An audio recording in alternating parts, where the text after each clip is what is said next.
In May of 2026, something happened in southeastern Ukraine that no one expected to see so soon.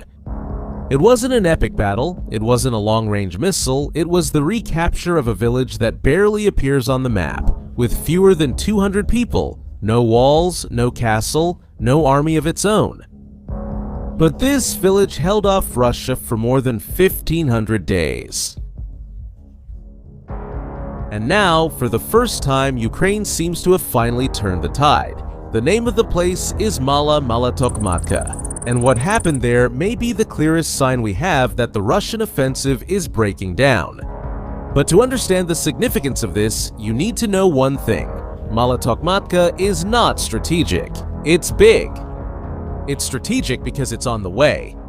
It's just 1 kilometer from Orikhiv and 37 kilometers from the city of Zaporizhia. Whoever controls this village opens a direct route to put pressure on one of the most important regions of Ukraine. That's why Russia wanted this spot so much, and that's why Ukraine never let them through. And when you understand why, you start to see how different this place is from everything else the war has produced so far.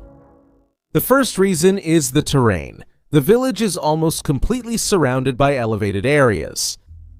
This means that the Ukrainian defenders can see everything. Any troop movement, any armored column approaching is detected before it gets close. There are no surprises.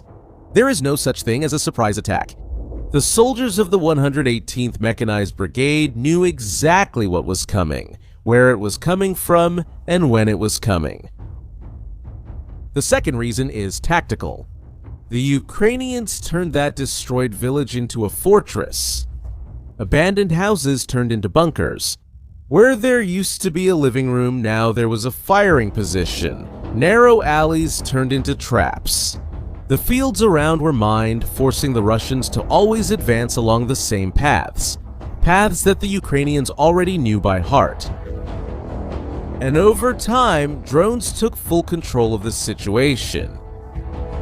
Every attack attempt was monitored in real time and responded to before it even began.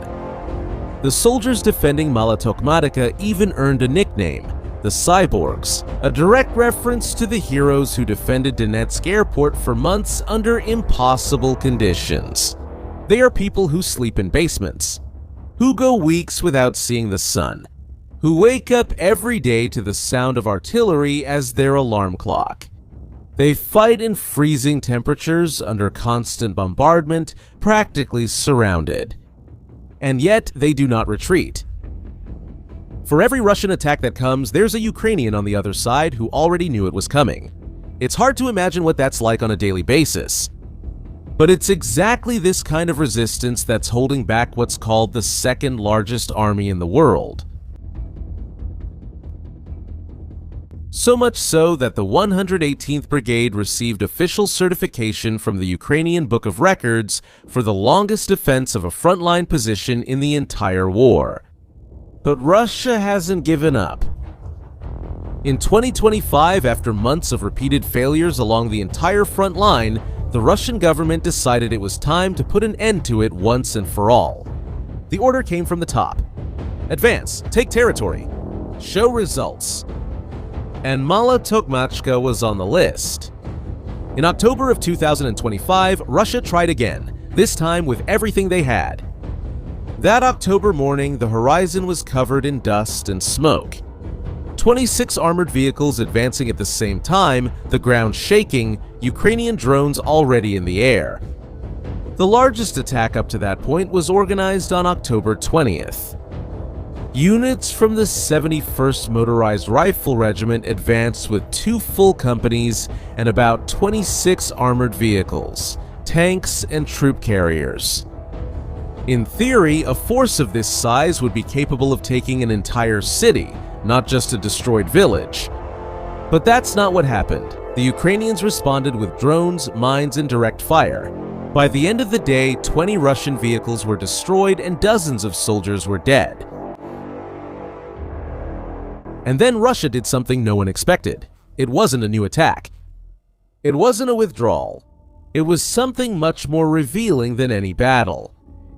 On November 16, 2025, the Russian Minister of Defense Andrei Belousov made an official announcement. Tokmachka had been completely taken. The Kremlin celebrated and generals were congratulated. The state media reported it as a great victory. Days later, the Russian military channels themselves reported intense fighting in the region again. The contradiction was so blatant that it became a joke. Whoever controls Tokmachka controls the world. It became one of the most shared memes among those who follow the war. A Russian propagandist named Boris Rozhin spent months announcing advances in the village that never happened, and compilations of these statements went around the world. In the direction of Zaporizhia, there were battles near Lobkove, Stepov, and on the outskirts of Tokmachka. The fighting also continues on the outskirts of Tokmachka. The fighting continues on the outskirts of Tokmachka. There were small advances in Tokmachka. Our troops made small advances in the southeast of Tokmachka.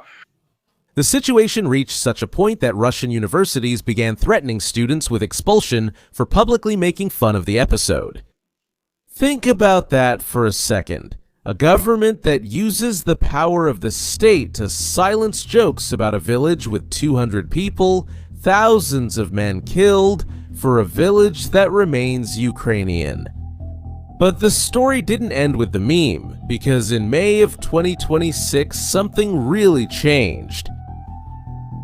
The Institute for the Study of War, a leading American organization in military analysis, confirmed that Ukrainian forces have likely regained full control of Tokmachka. Footage with verified location shows Ukrainian advances to the south of the village. The military analyst Konstantin Machovets was direct, saying Ukraine has retaken the place, but what this reveals goes far beyond a village. Watch. In April 2026, this same institute recorded that Russian forces lost control of 116 square kilometers of territory in a single month. The Russian spring offensive, which was supposed to be the big breakthrough of 2026, was halted. And the reason is devastating for Russia. There are no reserves. The same soldiers exhausted remain on the front without being replaced. The 58th Russian Army, which was supposed to advance on Orkhiv, was paralyzed. Not because it chose to stop, but because Ukrainian counterattacks forced it onto the defensive. Reinforcements never arrived, because they don't exist. And that means one very concrete thing. With each passing week, the Russian army gets weaker. It's not an opinion, it's arithmetic. Without reserves, there's no rotation. Without rotation, the soldiers get exhausted. Exhausted soldiers make mistakes, and mistakes on the front cost territory. Russia is not just losing, it's stuck. Each failed attack deepens the hole it dug for itself. And that's why what happened in Tokmachka isn't just a battle. It's the most symbolic and most revealing defeat, but it reveals the war as a whole. The siege lasted more than 1,500 days. Longer than the siege of Carthage by the Romans, longer than the Great Siege of Gibraltar, longer than the siege of Leningrad. All this for a village of 3 square kilometers, with no walls, no castle, no army of its own. Napoleon had Waterloo. Hitler had Stalingrad. Putin has Tokmachka. This isn't just a military defeat. It's the collapse of a narrative that lasted for decades. For years, the whole world was afraid of the Russian army. Of their tanks, their missiles, their size. That fear was built on military parades, speeches, and threats. But Tokmachka showed what lies beneath all of that. An army that can't capture a destroyed village. That lies to its own people. That doesn't have the reserves to sustain an offensive that's breaking down from the inside in slow motion with each passing day. All of this raises a question that's worth answering in the comments. How much longer do you think Russia can keep sustaining this war? Leave your opinion below.